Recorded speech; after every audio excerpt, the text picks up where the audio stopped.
It looks delightful there in Gisborne this morning. Let's check in on Fowler. Dai Le is on pre-poll this morning. Dai Le, we've got now a couple of days of early voting. What's this? What? Hello. Sorry to interrupt you. No, you can. Right. You speak to your constituents. They're absolutely the priority. But what are you picking up this morning? What were you saying, by the way? Oh, they said how to vote for me, and I just explained to them to put one for me and then number every box, because a lot of voters here are very confused about vote one and the numbering system.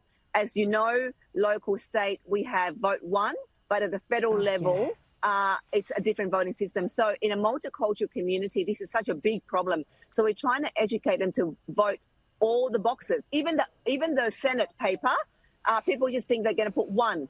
But that's New South Wales. They think you can put one. So that's the most complicated. You're putting your bilingual skills to the test right throughout this campaign. Trilingual. That's right. How many languages do you speak, Dai? Oh, look, actually two, but a few words in Assyrian and a few words in Laotian, but not enough to explain to them in the how to number the ballot papers, in those languages. But I've got different, volunteers who speak different languages here, which is quite critical. Okay, so what is the sentiment you're picking up there? As people go into, have they made up their mind? Are they taking the how to vote cards? What's going on? They're taking the how to vote card. I can see that's huge. Obviously, people who voted for me will continue to vote for me. But the surprising thing that I think we're picking up is that there's quite a lot of people are voting Liberal. So that is a surprising thing, not just in Werriwa, in McMahon as well. So, and people are sharing that they put, like, once they vote, they're sharing out that they're putting Labor last, 7. And I was surprised. There's somebody who was from the Arabic and Muslim community shared that on their obviously messenger chat and sharing that around. That was a surprise to me.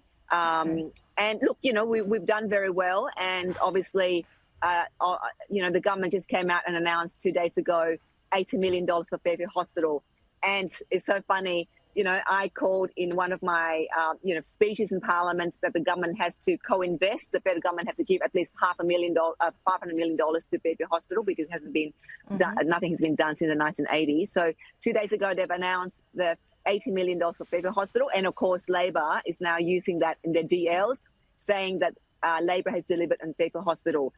So and they're promising money left, right and centre out here in Fowler and McMahon. Very interesting indeed. So when you see the published polls day after day, you have an exit poll today that showed there's a 3 or 4% swing to Labor in some of these marginal seats. That doesn't seem to be equating with what you're seeing on the ground in Fowler. Is that correct? I don't know. I don't know how they're doing their polling. To be honest, the voters are very angry. They're basically angry at the major parties, first of all, and the voters that have shared how they voted here. They put Labor last. So I'm surprised.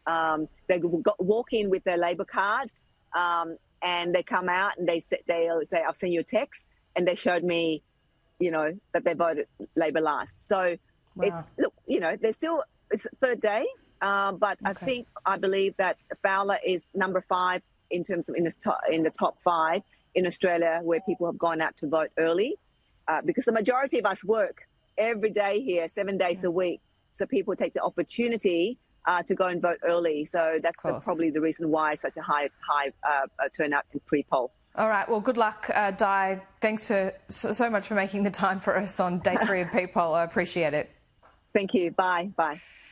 Yeah, it's really interesting.